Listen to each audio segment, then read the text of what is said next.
There's a space beyond charts, beyond analysis, beyond numbers. A space where the real battle of trading begins inside the mind. Every tick on the screen mirrors a thought. Every fluctuation of price echoes an emotion. And every decision, no matter how small, reveals who we truly are beneath the surface. This is not a show about strategies. It's a journey through the psychology behind them. A journey through fear, discipline, ego, and awareness through the silent territory where traders either evolve or repeat. Welcome to Mind Over Markets, a series about mastering the only market you can truly control, the one within yourself. There's a strange moment that happens in every trader's journey. It's quiet, almost invisible. You don't notice it on the chart, and you don't read about it in any trading book. It happens when you move from micro futures to mini futures. The setup is the same. The market looks the same. But you are not the same. When you were trading micros, you were calm. Every trade felt like a small decision, a calculated move inside a system. Your stops were mechanical. Your exits were logical. Losses were data points. Nothing more. But the day you flipped that switch, the day you went from micro to mini, something inside you changed. It wasn't your strategy. It wasn't your charts. It was your nervous system. You didn't just increase your contract size. You increased the size of your identity in the market. Suddenly, the ticks felt heavier. Each candle carried more meaning. And every move against you wasn't just a trade going red. It was a statement about you. You started to think differently. You began watching the P&L window more than the price action. You weren't asking, is this a valid setup anymore? You were asking, can I afford this loss? And the truth is, that's not a question of capital. It's a question of ego. When we trade small, our brain treats it like practice. It's a simulation, a controlled experiment. We can stay curious, detached, almost scientific. But when we increase our size, our psychology changes completely. We start playing for validation. We want the market to confirm our skill, to reward our confidence, to prove that we've leveled up. We tell ourselves, I've earned the right to trade bigger. But the market doesn't care what we think we've earned. It only reflects what we can emotionally handle. That's where most traders make their biggest mistake. They believe growth in trading is about scaling contracts, not scaling consciousness. They chase more size, not more stability. And so when the heat turns up, when a mini contract moves against them, they realize they weren't scaling their account. They were scaling their emotions. In the quiet of your trading room, when the candle spikes and your position bleeds, you can feel the difference between knowledge and embodiment. You know what you should do, but your body, your heartbeat, your breath, your hand hovering over the mouse, they're no longer following logic. They're following fear. That's the psychological cliff between micros and minis. It's not about leverage. It's about identity pressure. When your position size grows, your ego steps into the trade. Now, every tick is personal. Every loss feels like a verdict. You don't just lose money, you lose certainty. And the ego hates uncertainty. It will do anything to regain control, double down, move stops, chase entries, revenge trade, all in the name of protecting the illusion that you're still in charge. But here's the truth that most traders never accept. When you trade beyond your emotional capacity, you are no longer trading the market. You're trading yourself. This is why so many traders perform better with smaller size. It's not that they don't know how to trade big, it's that their mind hasn't adapted to the weight of bigger decisions. They confuse readiness with desire. They think I want to trade bigger means I'm ready to trade bigger. But wanting is not readiness. Readiness is emotional neutrality, the ability to execute the same regardless of what's at stake, until you can hold the same calm energy when one tick equals $10 instead of $1. You haven't mastered the market, you've only rehearsed it. Growth in trading isn't measured by size, it's measured by how little your psychology changes when size changes. A professional trader doesn't feel different trading a micro or a mini, because to him, both are simply expressions of probability, not reflections of worth. He doesn't need the market to prove he's good. He only needs to prove he can stay centered. In this world of flashing numbers and endless comparison, it's easy to forget that every trade is a mirror. The market doesn't show you your skill, it shows you your state. If you're calm, the market reflects clarity. If you're anxious, it amplifies confusion. If you're attached, it magnifies pain. That's why traders who scale too fast always end up scaling their suffering, because they never scaled their self-awareness first. The size of your contract isn't the real test. The real test is how much emotional variance you can withstand before your logic collapses. There's a moment every trader faces when they realize the market isn't fighting them, their own mind is. The ego wants control. It wants to be right. It wants to feel in charge of chaos. And yet trading is the ultimate paradox, a game that punishes control and rewards surrender. You can't dominate uncertainty. You can only dance with it. Still, the ego resists that truth. It whispers, "You've been studying for years. You've earned this. You deserve to win."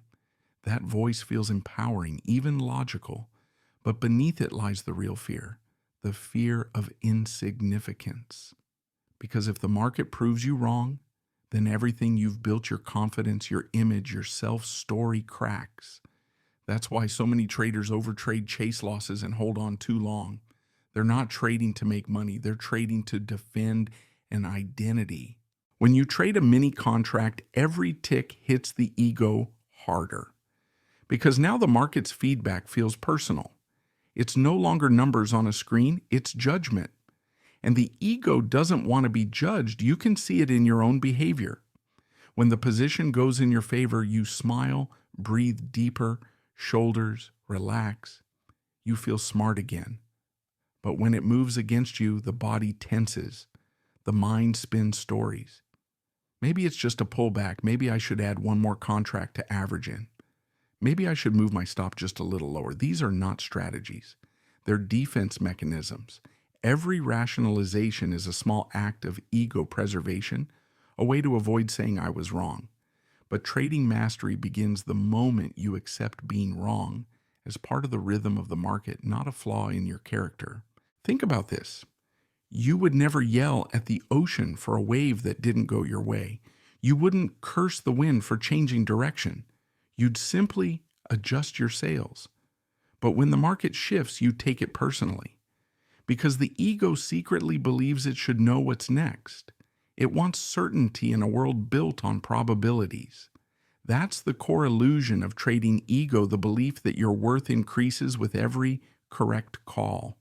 And so when you move from micro to mini, you unknowingly move from curiosity to performance, from practice to pressure.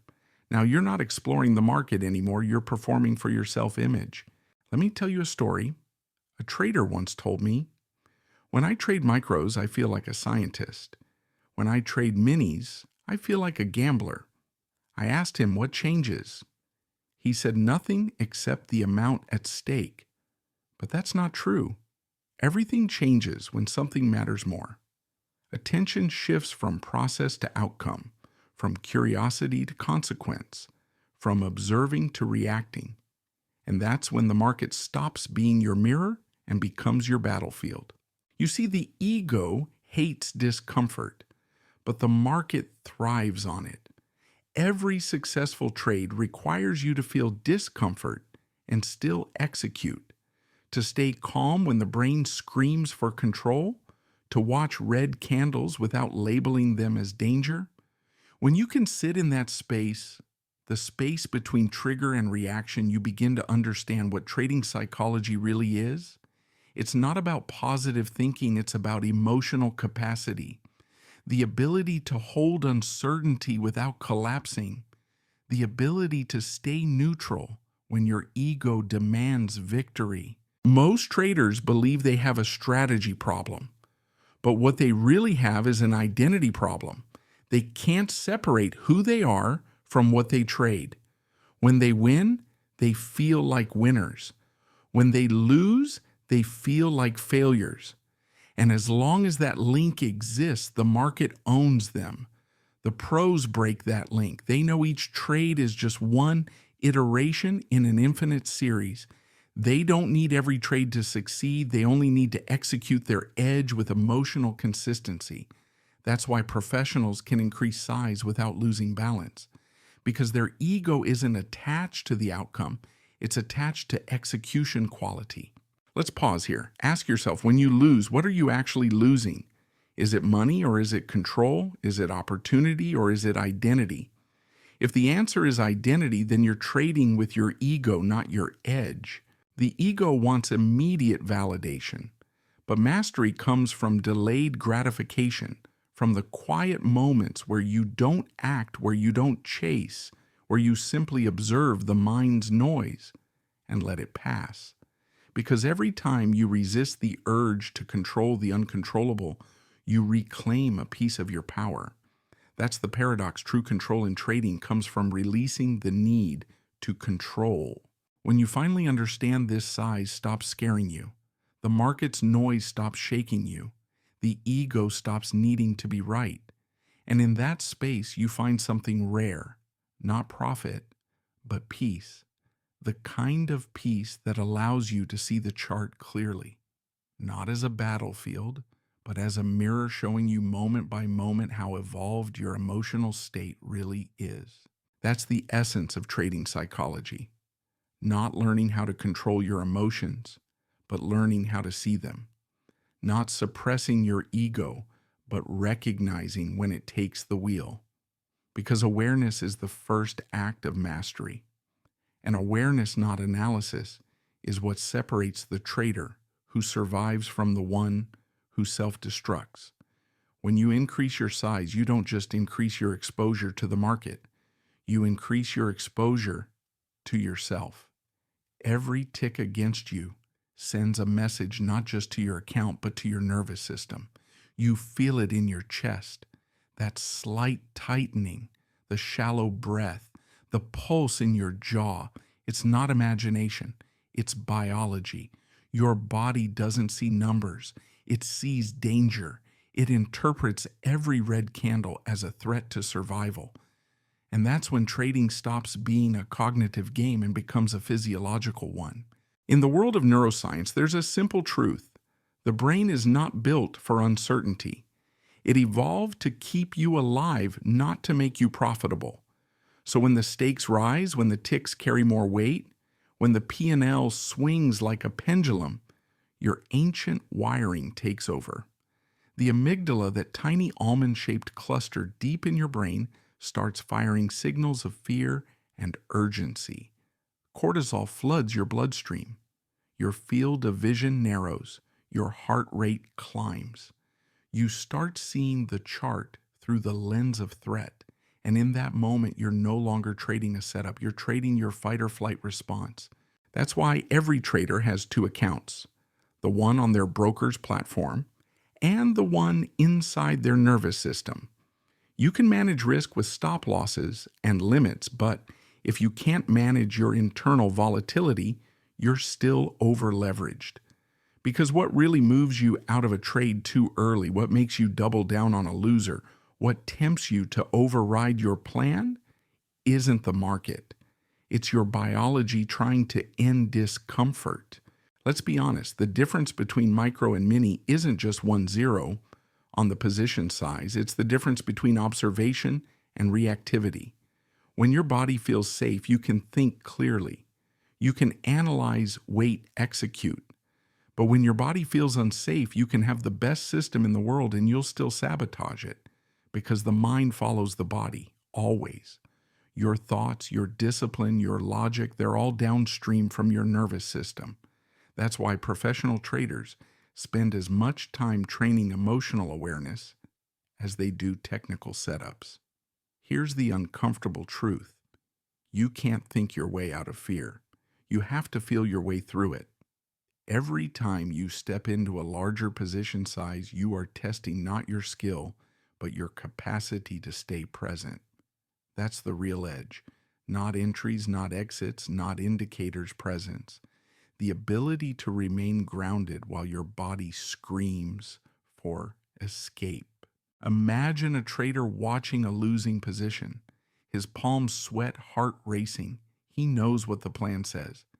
Stick to the stop, don't move it. But his body interprets the drawdown as pain, and pain demands relief, so he exits early. The market, almost on cue, reverses in his original direction. He watches the candle climb without him. The pain deepens, not just loss, but regret. His ego flares. And now in the next trade, he's no longer trading the market. He's trading his frustration. This is how emotional loops are born. Each reaction conditions the next one. The body remembers. It keeps score.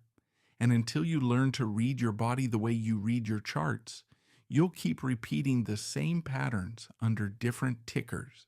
So what can you do? How do you regulate your inner volatility? First, awareness. Before every trade, scan your body like a chart. Ask, am I calm or am I charged?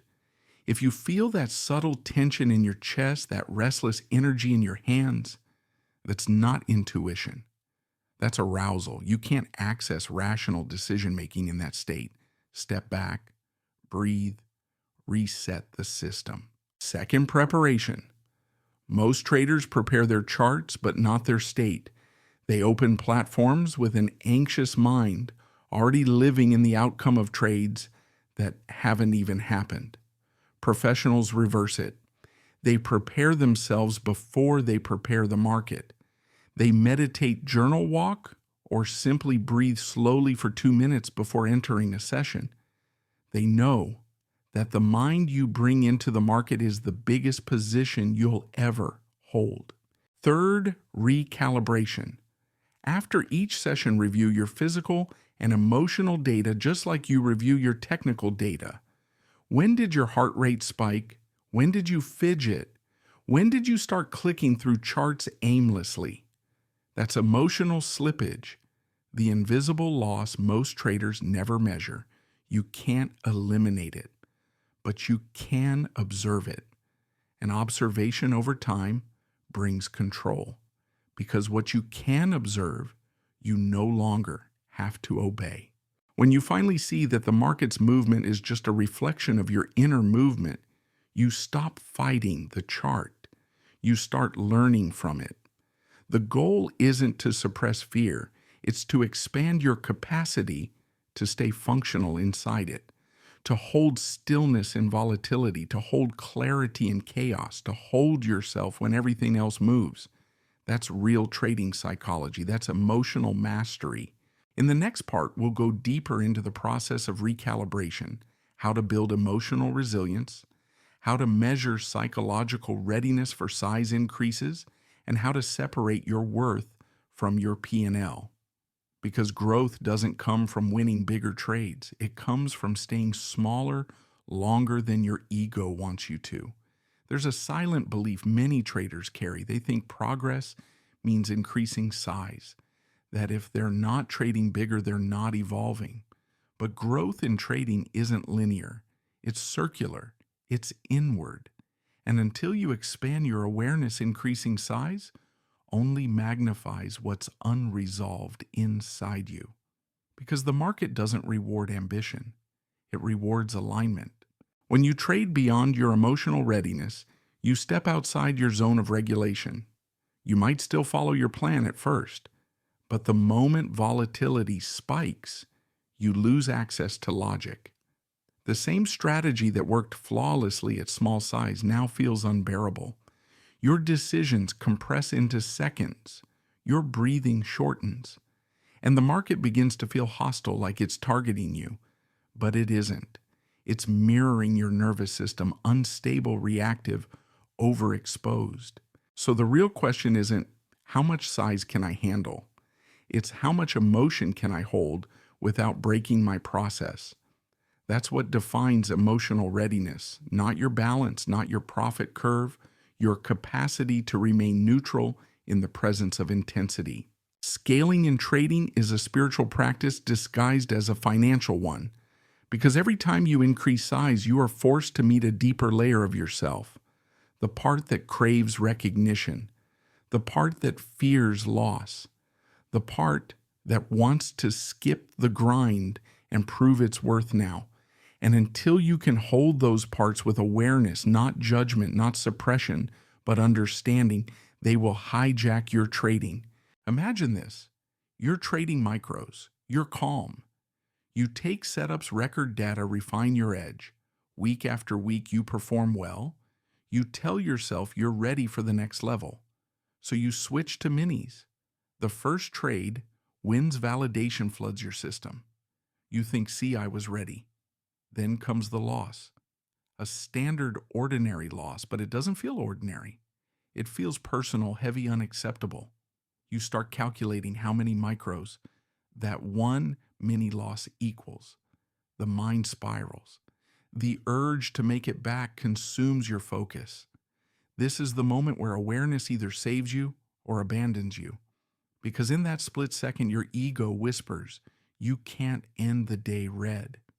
And if you believe it, you'll chase overtrade and destroy the very consistency you built. So how do you scale consciousness before size? Start by measuring your emotional equity. That's the invisible account that determines how much mental drawdown you can absorb before self-sabotage begins. Every trader has a limit. Some can handle 3 losing trades calmly, others unravel after 1. Know your threshold. Protect it as carefully as your capital. Because the moment your emotions exceed capacity, discipline collapses, and all your technical knowledge becomes irrelevant. The traders who endure don't rush size, they expand capacity. They learn to sit with discomfort without reacting.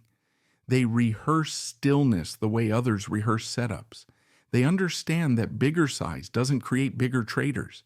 It exposes smaller awareness.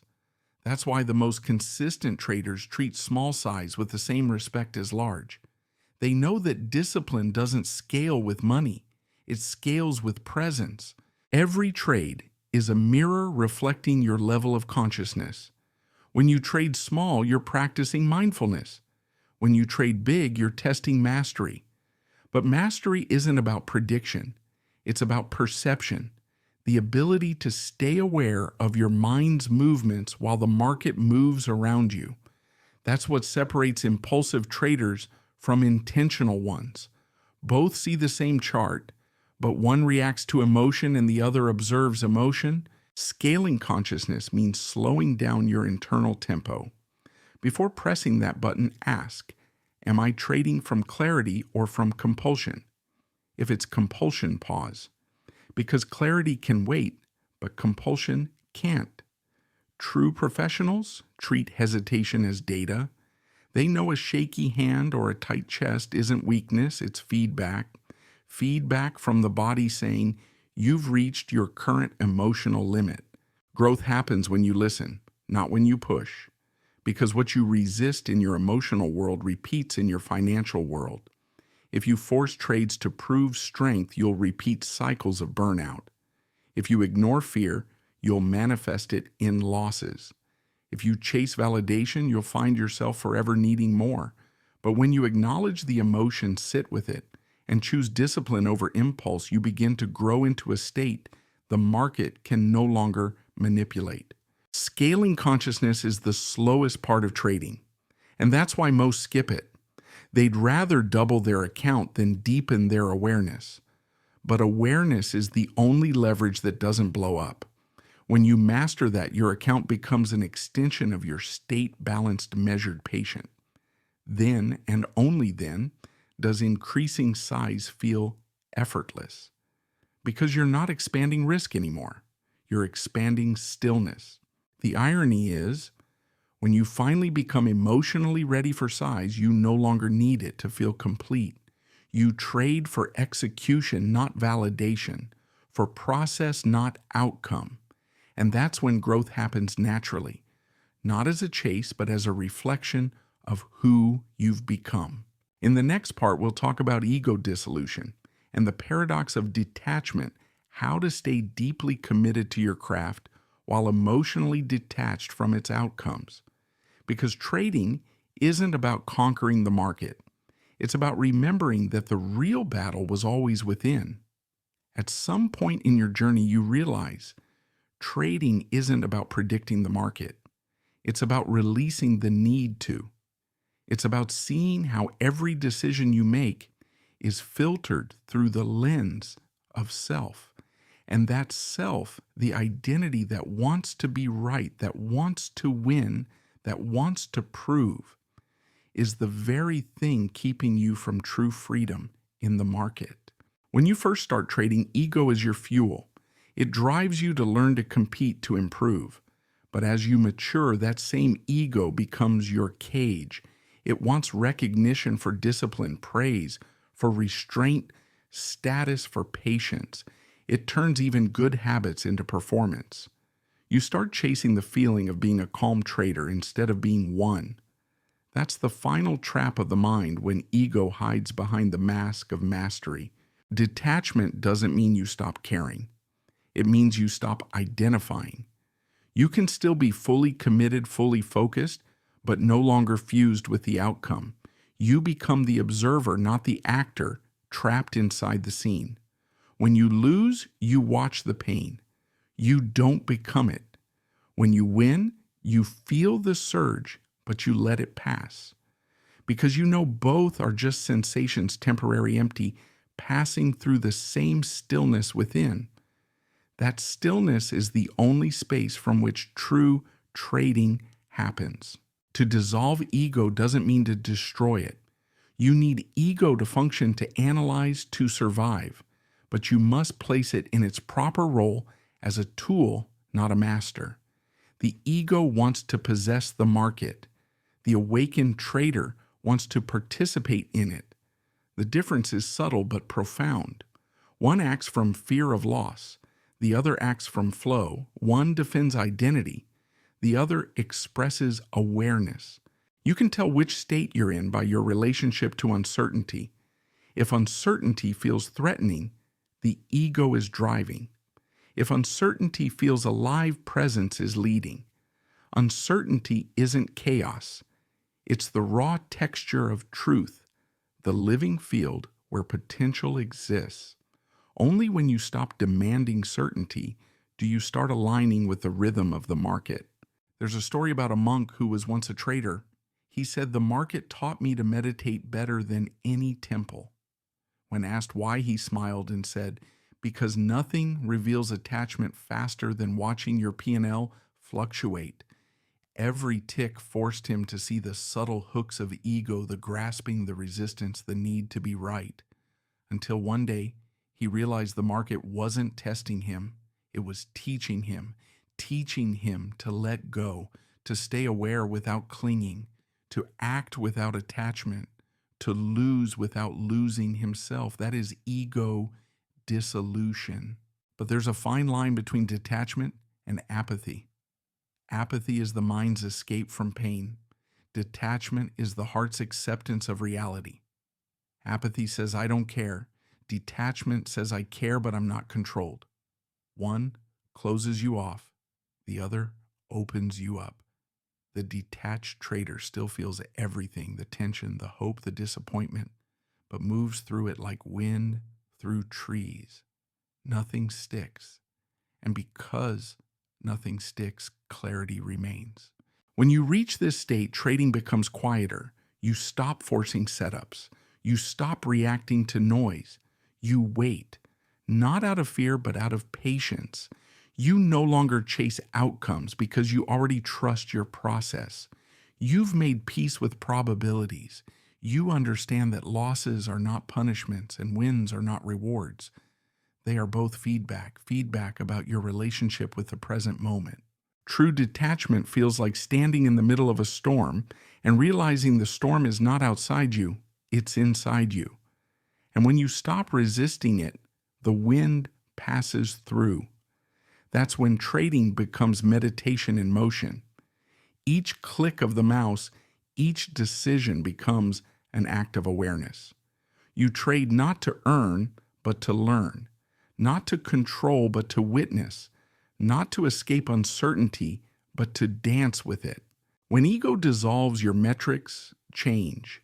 You stop measuring success in dollars and start measuring it in moments of presence, in how often you followed your plan, in how gracefully you handled a loss, in how little the market can move you from your center.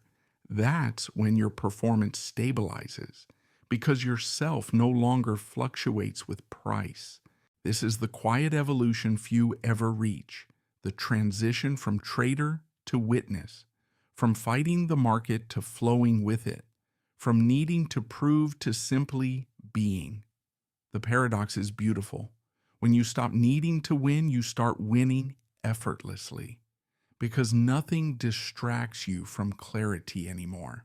In the next part, we'll talk about integration, how to bring all of this awareness back into your daily routine, how to build rituals that anchor your calm state, and how to ensure that mindfulness doesn't fade once the charts light up again. Because trading psychology isn't something you learn, it's something you live. Awareness without practice fades, like a dream you can't quite remember after waking up. You catch glimpses of it, a feeling, a sentence, a truth, but by the time the market opens, it slips away. That's why integration matters. Awareness must become ritual, or it dissolves back into noise. The mind is a clever chameleon. It will absorb every insight you have and turn it into theory. It will nod while you speak of patience and then push you to click the mouse too soon. It will agree with your plan and then whisper exceptions the moment emotions rise. Knowledge is fragile without structure. Discipline is fleeting without design. So you need anchors, rituals that keep you steady when the noise returns. Integration begins before the trade. The best traders don't begin their session with charts. They begin with themselves. A still mind, a clean breath, a neutral nervous system. Before opening your platform, ask yourself 3 questions. 1, am I calm or am I chasing? 2, am I clear or am I crowded? 3, am I trading from purpose or from pressure? If any answer feels heavy, don't trade yet, because that heaviness will echo in every decision. A calm state is not optional. It's your first layer of risk management. Then comes the ritual of entry. Make it sacred. Don't just press buttons, arrive in them. When you execute, let your attention slow down. Feel your breath. Notice the click. Watch the candle move without labeling it. You're not trying to control the market anymore. You're synchronizing with it. You're letting awareness replace anticipation. That's what keeps your ego quiet. Not resistance, but reverence. And when the trade is active, you practice presence under pressure. Most traders think in binaries, win or lose, right or wrong. But the integrated trader sees trading as a living meditation. Every tick tests attention. Every pullback tests breath. Every fluctuation reveals attachment. So while the average trader watches the chart, the conscious trader watches himself. He tracks his thoughts. He observes his impulses. He notices when his body tenses, when his inner voice starts negotiating stops, when his breath becomes shallow. These are not distractions. They are data, the most important data you'll ever collect, because the market's feedback comes through your emotions before it ever shows in your account. Then comes the ritual of closure. When the session ends, most traders rush to metrics, to profit-loss performance. Don't. First, close the mental trade. Sit back, breathe deeply. Ask yourself, how did I feel during my best moments today? What emotions interrupted clarity? What lesson is the market trying to show me about myself? Write it down. No filters, no judgment. This isn't journaling for statistics. It's journaling for self-awareness. Numbers tell you what happened. Words tell you why. Integration deepens through rhythm. You repeat these rituals until they become unconscious competence, until calm becomes your default, not your goal. Some days you'll forget, you'll rush, you'll react, and that's fine. Awareness is not perfection, it's return. Every time you notice that you've drifted and come back, you've already won. Because mastery isn't staying centered, it's knowing how to come back when you're not. Outside the market, integration continues. How you live becomes how you trade. Your habits mirror your patterns. If your life is rushed, your trading will be impulsive. If your life lacks reflection, your trades will lack context. If your life is driven by comparison, your trading will be fueled by envy. That's why trading psychology can't be separated from life psychology. The same mind that trades is the mind that wakes up, eats, speaks, and loves. If you want to trade better, live more consciously. Create grounding rituals that exist beyond the charts. A walk without your phone, 10 minutes of stillness each morning, a breath practice before the session, a moment of gratitude after it. Not to please some spiritual rule, but to remind your nervous system you are safe even when the candles move. Safety is the soil where discipline grows. And finally, remember this, the market is only one classroom. The lessons it gives patience awareness. Surrender are lessons for everything else. If you learn to breathe through a losing trade, you'll breathe better through a hard day. If you learn to release attachment to outcome, you'll suffer less in uncertainty. If you learn to see ego in your entries, you'll find humility in your life. That's integration when trading no longer feels separate from growth. When every tick, every loss, every win feels like a teacher whispering the same truth, you are not here to conquer. You are here to awaken. When you reach that understanding, the charts stop being your battlefield. They become your mirror. Every move, every breath, every trade, a reflection of how awake you've become. And in that space, profit is no longer the reward. Peace is. In the next and final part, we'll talk about transcendence, how trading becomes an act of consciousness itself, where performance psychology and purpose merge into one state of flow. Because at the highest level, you don't trade markets anymore, you trade awareness. At the highest level of trading, something extraordinary happens. You stop feeling like a person doing a trade and start sensing the trade as something happening through you. You are no longer the doer. You are the awareness within the doing. The charts still move. The entries still come. The risk is still there. But your relationship to it has changed. You've gone beyond managing emotion. You've gone beyond controlling outcome. You've stepped into a quieter dimension where trading becomes meditation in motion. When you reach this space, the boundaries between you and the market dissolve. You no longer say, I'm trading the market. You realize, I am the market. Not metaphorically, but experientially. Because you begin to feel the pulse of price as the same pulse that beats within you. You sense the rhythm of uncertainty as the same rhythm that drives all creation. Trading becomes a mirror of consciousness itself, infinite, fluid, impermanent, alive. This is not mysticism. It's presence extended to its furthest edge.